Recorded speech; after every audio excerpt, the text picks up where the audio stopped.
My MSc thesis research took a constructivist grounded theory approach to investigate the optimal perinatal health beliefs of Indigenous grandmothers. To do this successfully, I worked collaboratively with the Six Nations community, including having a local advisory circle and a community coder. I hope that sharing my experiences will illustrate that working with a community coder can be easier than you think and could have many benefits to your research project and growth as a qualitative researcher. I think it is important and rewarding to involve the community that you are partnering with in the data analysis process. It can help you see the data in ways that you may not have been able to do so on your own. For example, it can give you insight into seeing beyond the frequently appearing codes to the more culturally significant ones. Here's how I found my community coder. I spent time outside of data collection at Six Nations.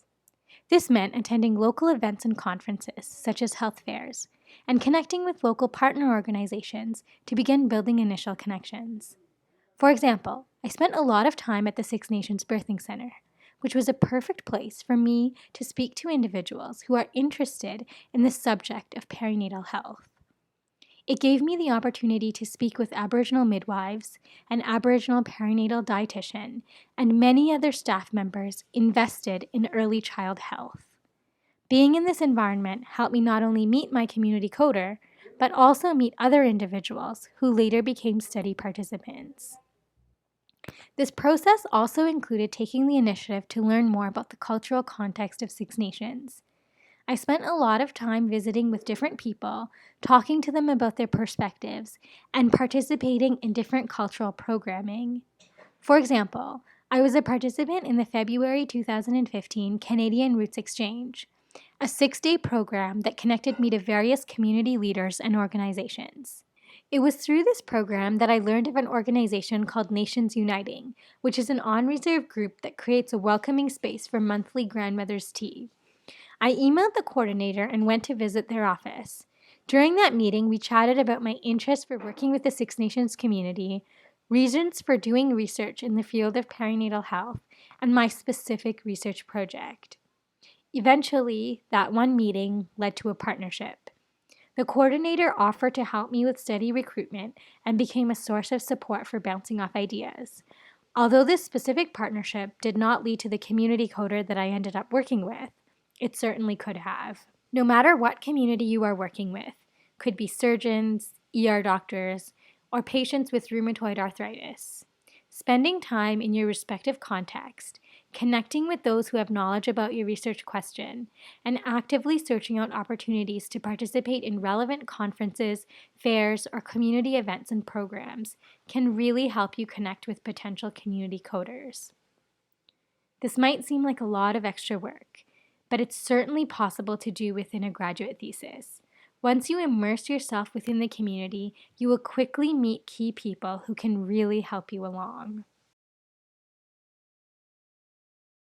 I think the simpler you make it, the easier it is for everyone, including yourself.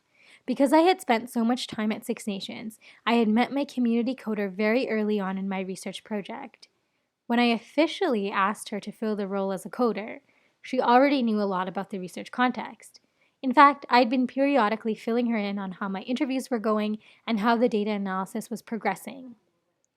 So all that was left was to help her understand the steps for data analysis. In order to do that, I organized an initial informal meeting to talk to her about what coding would look like, and we formulated a rough plan for how we would go about it. I then printed out all the interview transcripts I had at the time, packed a pencil case full of differently colored highlighters and pens, and we sat down together to code. We first did a full round of initial coding, followed by a separate day of more focused coding. About a week or two later, I had prepared a short document of the major and minor themes, and we met again to chat some more.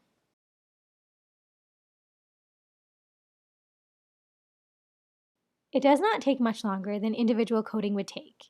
There were just more logistical issues to sort out.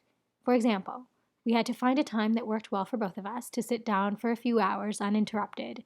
We had to schedule a quiet place to have our meetings, and I had to account for travel time, as I had to drive out to Six Nations.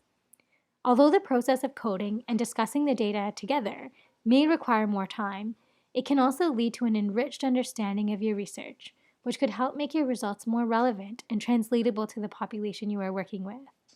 Using a community coder helped me understand the findings in a way that enabled me to successfully facilitate additional levels of community engagement within this research area.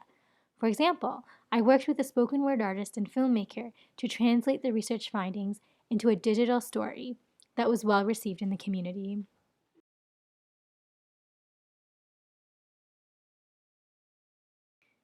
The primary benefit is that it will make your research more resonant with people who are familiar with the issue you are studying, and hopefully more helpful to that group.